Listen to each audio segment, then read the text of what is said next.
কারবালার প্রান্তরে এত কষ্ট। হুসাইন রাদিয়াল্লাহু তাআলা আনহু একটা সন্তান আছে আলী আসগর, তার নাম ছোট্ট বাচ্চা, কোলের বাচ্চা, দুধের বাচ্চা। হুসাইন যখন ঘরে গিয়েছে এমন সময় স্ত্রী ডাক দিয়া বল, ও প্রাণের স্বামী, এই যে দেন আপনার সন্তান আলী আসগর, আলী আসগর, ওরে আমি খাওয়াবো এমন কোনো খাবারও ঘরে নাই, পানি পান করাবো এমন কোনো পানিও নাই, বুকের দুধও নাই, কারণ না খাইতে খাইতে আমার স্তনের দুধ শুকায় গেছে, ঘরের খাবার নাই, পানি কিছুই নাই। তাকাইয়া দেখেন কোথায় পানি পাওয়া যায়, না হয় আপনার আলী আসগর না পানি পান করিয়া মারা যাবে, কিছু যদি না পায় ছোট্ট বাচ্চাটা মারা যাইবে।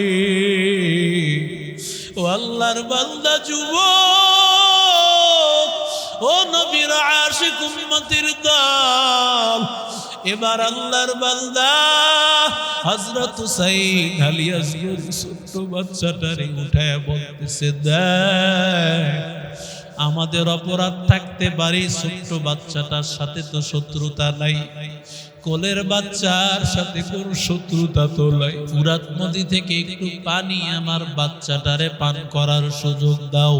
এই কথাটা বলতে দেরি এই বেঈমানেরা আর দেরি করলো না, একটা বিষাক্ত একটা তীর দূর থেকে নিক্ষেপ করলো। ওই তীরটা আসিয়া হযরত হুসাইনের বুক ভেদ করিয়া পিছন দিয়া বের হয়ে গেল, আর রক্তগুলো হযরত হুসাইন নিয়া নিজের গালের মধ্যে লাগাই, আর আলী আসগরকে আকাশের দিকে উঠাইয়া বলে, ও আসমানের মালিক,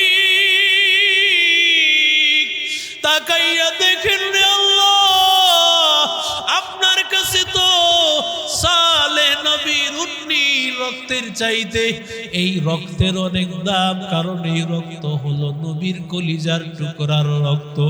যদি সালেহ নবীর ওই উটনির রক্তের বদলা আপনি নিতে পারেন, আপনার এই কলিজার টুকরা সন্তান, আপনার নাতি নবীর কলিজার টুকরা নাতির সন্তানের বদলা আমি দেখতে চাই। কেন আমার এই ছোট্ট বাচ্চাটাকে এইভাবে নির্মমভাবে শহীদ করা হলো? ওরে আল্লাহর বান্দারা, এর যুবক, ও নবীর আশিক উম্মতের দল, ও আল্লাহর বান্দারা,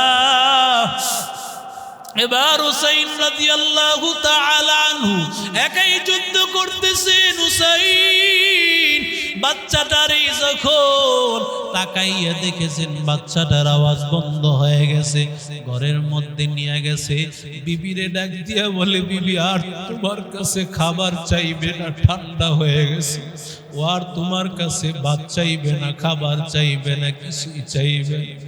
এবার হযরত হুসাইন বাচ্চা হারাইছে, হুসাইন যুদ্ধের ময়দানে দৌড়াইতেছেন, যুদ্ধ করতে করতে হুসাইন একেবারে ক্লান্ত হয়ে গেছেন, আর পারতেছেন না। এমন সময় তরবারিটা নিয়া হযরত হুসাইন মাথাটা নিচের দিকে দিয়ে বসে বললেন। এমন সময় শত্রু চাইলেই হুসাইনের গর্দান আলাদা করে দিতে পারেন, কিন্তু কেউ সামনে আগায় না, কারো শক্তিতে গোলায় না।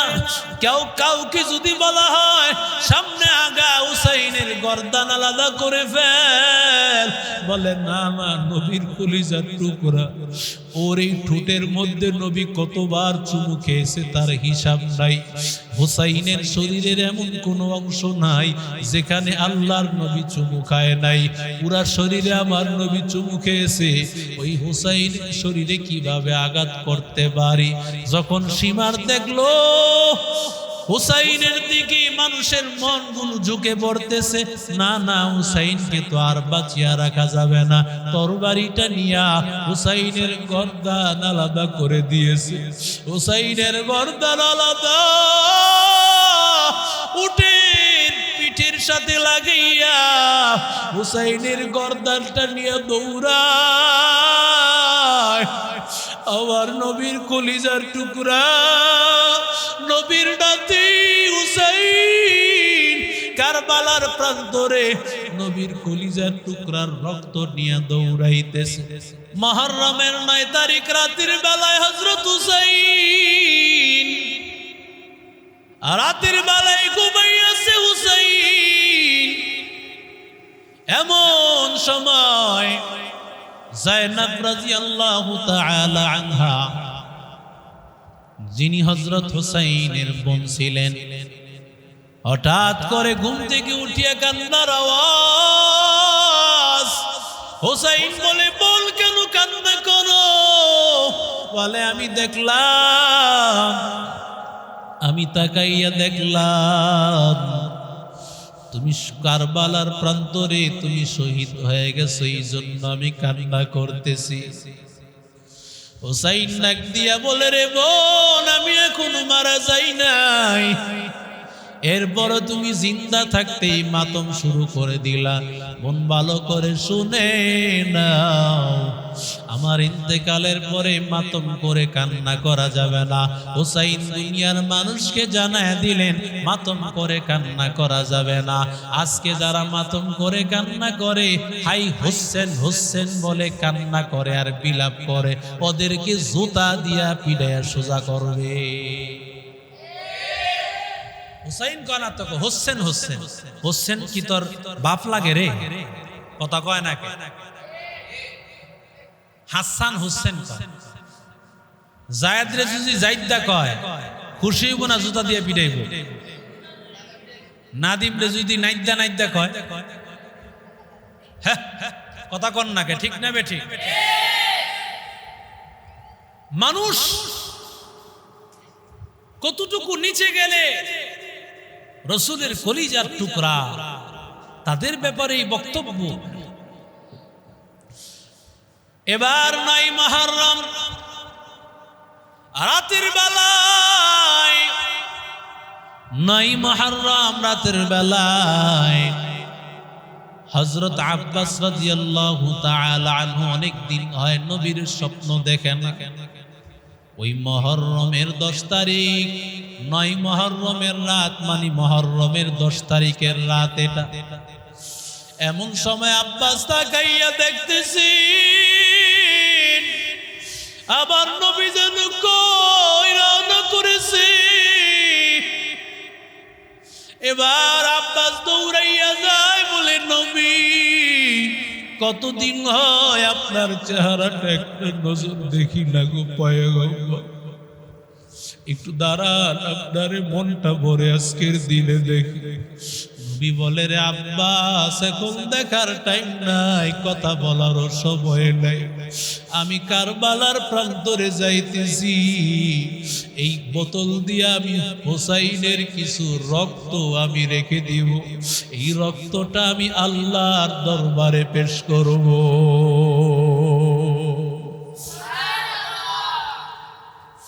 ওই 9 তারিখ জোহরের নামাজ, জোহরের নামাজের আগে সীমার এই চিঠি নিয়ে আসছে, বলে তোমার সাথে যুদ্ধ হবে, আর কোনো ফয়সালা নাই। হুসাইন চিন্তা করলেন, মরি যেহেতু যাব, সুতরাং আর জীবন দিয়া কি লাভ, নামাজটা পড়েই যাই। মরণের কথা শুনিয়া হুসাইন জোহরে দাঁড়ায় গেলেন। ও হুসাইনের আশিকির দল, আজকে তোমরা যারা জিলাফির পিছনে বললা, আর সারাদিন তোমরা এইভাবে খিচুড়ি পাকাইয়া আর হায় হাসান হায় হুসাইন বলিয়া তোমরা মাতম করলা, তোমাদের সাথে কোথায় হুসাইনের সাথে সম্পর্ক?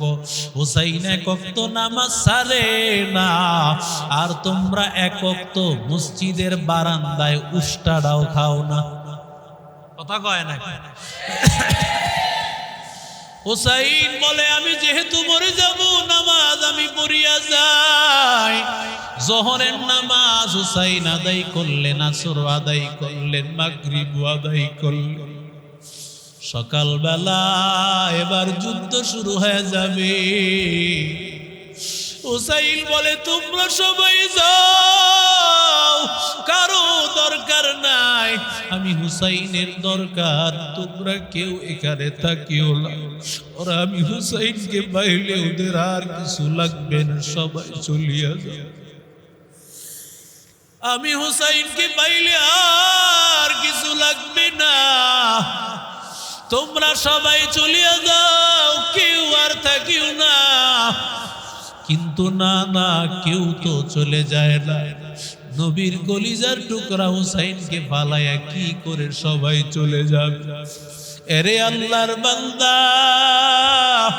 ওয়াহাব নামে একজন আল্লাহর বান্দা ঘরের মধ্যে গেছে, গিয়া দেখে তার মা চোখের পানি ফালায় কান্না করে। এবার মারে ডাক দিয়ে বলে, মা গো, তোমারে আমার বিবি কোনো কষ্ট দিয়েছে নাকি? মায়া ডাক দিয়া বলে, ও সন্তান, না না, তোর বিবি আমারে কোনো কষ্ট দেয় নাই।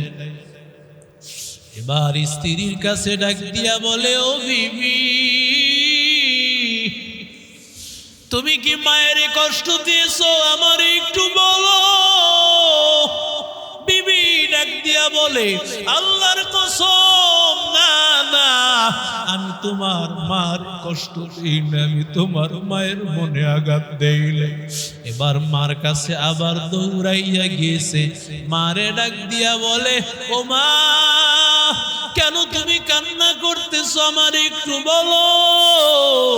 মায়ের ডাক দিয়া বলে, রে সন্তান, শুনেছি নবীর কলিজার টুকরা হুসাইন রাদিয়াল্লাহু তাআলা আনহু কারবালার প্রান্তরে আছে। হুসাইনের জানি কি হাল। আজকে যদি আমরা পুরুষ হইতাম, আমরা তো নামতে পারতাম, কিন্তু আমরা কি করিয়া নামবো? এমন সময় সন্তান ডাক দিয়া বলে, মা, আমি বিবাহ করেছি মাত্র 17 দিন হয়েছে, আমার নতুন ঘরে আমার বিবি, তবে আমি তোমারে ওয়াদা দিলাম, আমি হুসাইন রাদিয়াল্লাহু তাআলা ওর সাথে, নবীর কলিজার টুকরার সাথে আমি যুদ্ধ করব। আমি আমার স্ত্রীর কাছ থেকে একটু বিদায় নিয়ে আসি। বিবিরে ডাক দিয়া বলে, রে বিবি, আমারে বিদায় দাও। রাসূলের নাতি হুসাইন কারবালার প্রান্তরে বড় একা, নবীর কলিজার টুকরাকে সাহায্য করতে হবে কারবালার প্রান্তরে। আমারে বিদায় দাও, বিদায় দাও। বিবি ডাক দিয়া বলে, স্বামী, এটা কি বললাম? আমারে বিবাহ করলাম মাত্র কয়দিন হলো, তোমার সাথে মনের কথাও বলতে পারলাম না। কত কথা আমার দিলে আছে রে স্বামী, কোন কথা বলতে পারলাম না। তুমি নাকি যুদ্ধের ময়দানে চলিয়া যাইবা।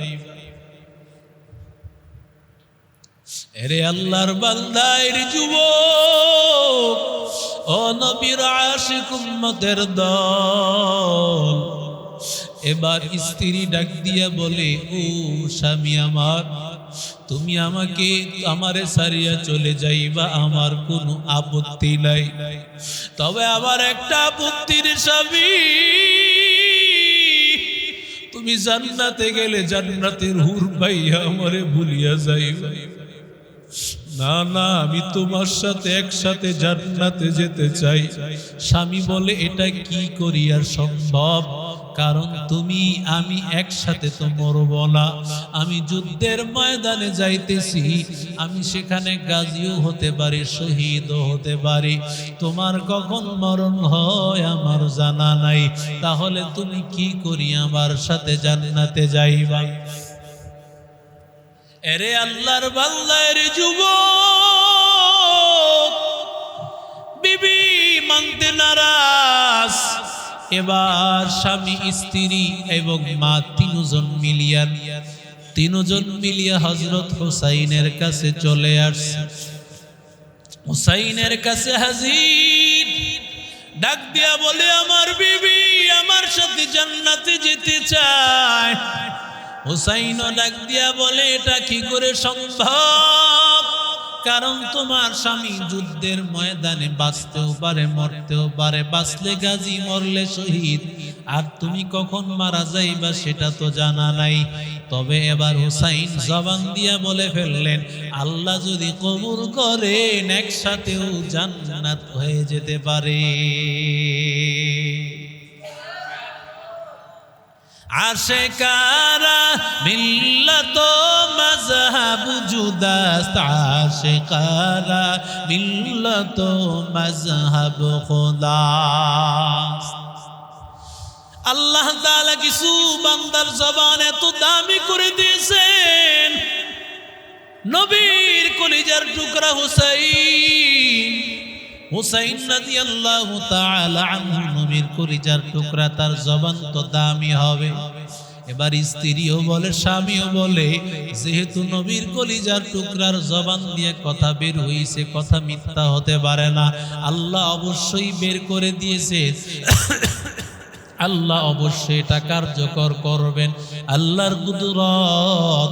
যুদ্ধের ময়দানে হযরত হুসাইন রাদিয়াল্লাহু তাআলা আনহুর সাথে কারবালার প্রান্তরে যুদ্ধ যখন শুরু হয়ে গেছে, সর্বপ্রথমই ওয়াহাব নামক আল্লাহর বান্দা যুদ্ধে ঝাঁপায় পড়ছে। আল্লাহর বান্দা শহীদ। ওদিক দিয়া আল্লাহ তাআলা মালাকুল মাউতকে পাঠাইয়া দিয়েছে। ও মালাকুল মাউত ভাই, ও মালাকুল মাউত তাড়াতাড়ি যাও, ওই আল ওয়াহাবের স্ত্রীর জানটাও কবজ করে ফেল। এবার স্বামী স্ত্রী দুইজনের জান কবজ হয়ে গেছে, আল্লাহর তৈরি জান্নাতের মালিক একসাথে হয়েছে। এরে আল্লাহর বান্দা, এরে যুবক, হুসাইন এবার যুদ্ধের ময়দানে একা দাঁড়াইয়া আছে। হুসাইনের সামনে দাঁড়ানোর ক্ষমতা কারণ একাই যেন 1000 মানুষের ক্ষমতা, দাঁড়াইতে কেউ পারে না। হুসাইন রাদিয়াল্লাহু তাআলা আনহু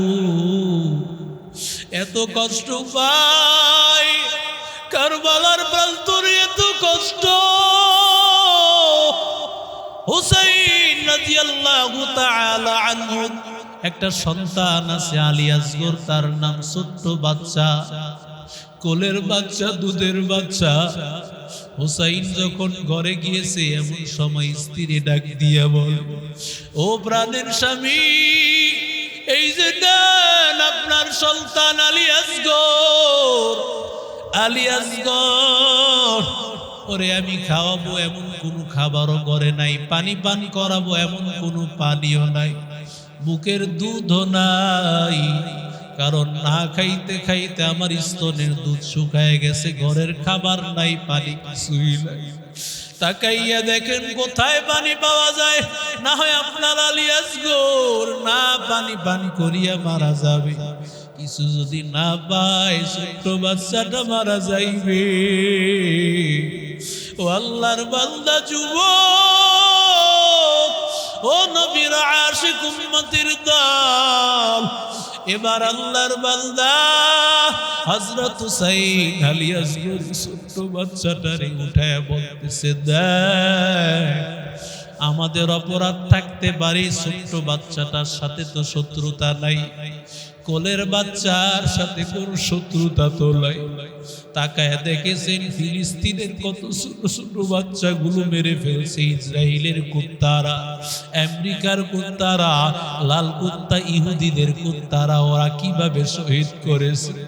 এরে আল্লাহর বান্দারা, এরে যুবক, এরে নবীর আশিক উম্মতের দল, ফুরাত নদী থেকে একটু পানি আমার বাচ্চাটারে পান করার সুযোগ দাও। এই কথাটা বলতে দেরি, এই বেঈমানেরা আর দেরি করলো না, একটা বিষাক্ত একটা তীর দূর থেকে নিক্ষেপ করলো।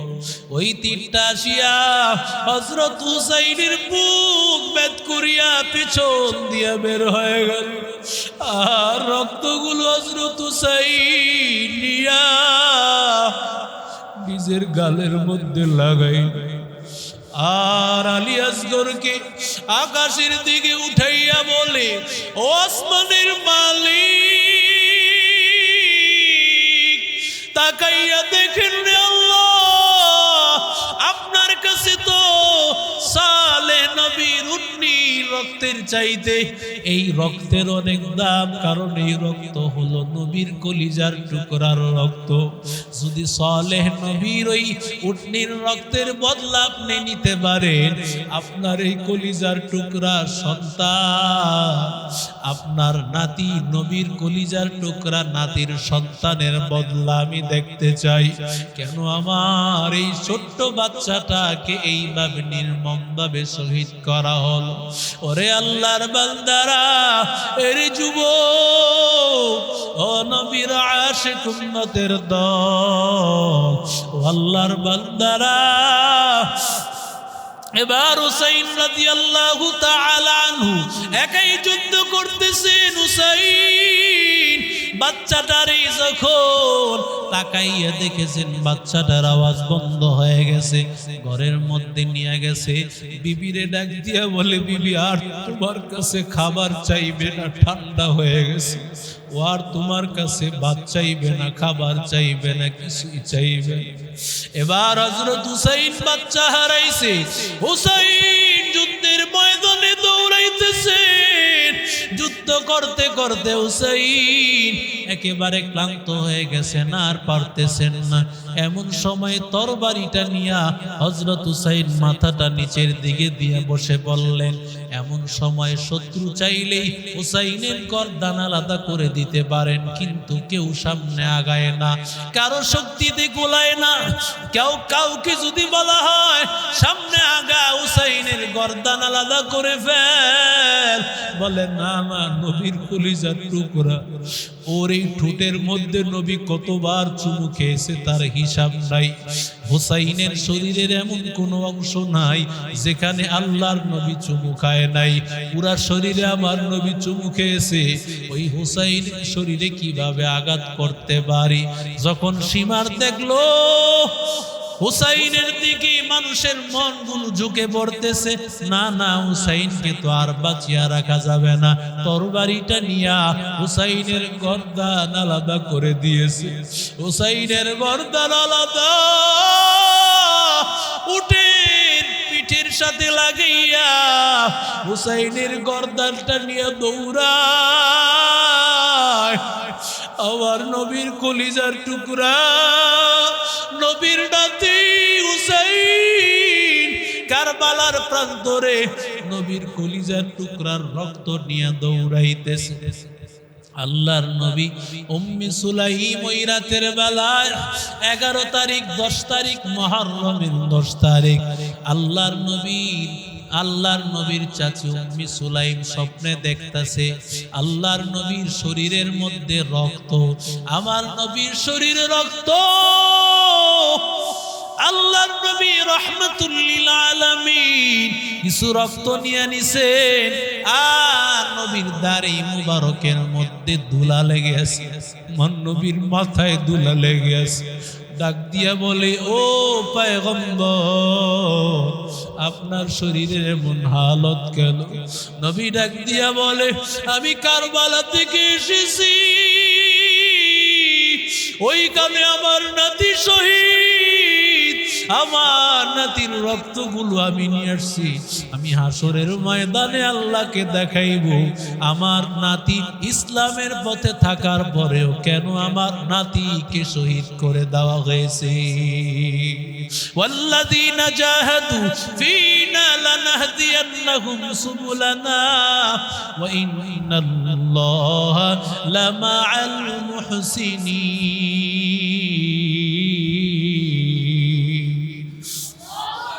আল্লাহ বলেন, যারা আল্লাহকে পাইতে চায়, আল্লাহর মুহাব্বতের সামনে আগায়, যায় আল্লাহ তার সব রাস্তাগুলো খুলিয়া দেয়। ও ছাত্র ভাইরা, আপনারাও আল্লাহকে চান, হাফেজ হতে চান, আলেম হতে চান। হুসাইন তো নিজের জীবনটাকে বিলাই দিছে আল্লাহরে পাওয়ার জন্য। হুসাইন নিজের জীবনকে বিলাইয়া দিয়েছে নবীর আদর্শ টিকাইয়া রাখার জন্য। ও ছাত্র ভাই, আপনার জীবন দেওয়া লাগবে না, সময়টারে কাজে লাগান, আল্লাহ আপনারে হাফেজ বানায়া দিবে। সময়টারে কাজে লাগান, আল্লাহ আপনারে আলেম বানায় দিবে। সময়টারে কাজে লাগান, আল্লাহ আপনাকে জগৎ বিখ্যাত আল্লাহওয়ালা বানাইয়া দিবেন। ও আল্লাহর বান্দারা, ও নবীর আশিক উম্মতের দল, ও আশিক রাসূলের দল, যারা আশিকে হুসাইন, আশিকে হুসাইন, যারা হায় হাসান হায় হুসাইন বলিয়া হযরত হুসাইনের আশিক বলে দাবি করো, তোমাদের জন্য হুসাইনের আদর্শ তো তখন ঠিক হবে যখন তোমরা 10ই মুহররম রোজা রাখিয়া এর আগের দিন বা পরের দিন আরেকটা মিলাইয়া 2টা রাখিয়া আল্লাহর কাছে দোয়া করবা। আল্লাহ তাআলা এই উসিলায় হুসাইনের মর্যাদা আল্লাহ বাড়াইয়া দিবেন, আর আসরের ময়দানে হুসাইনের সাথে একসাথে জান্নাতে উঠায় দিবেন।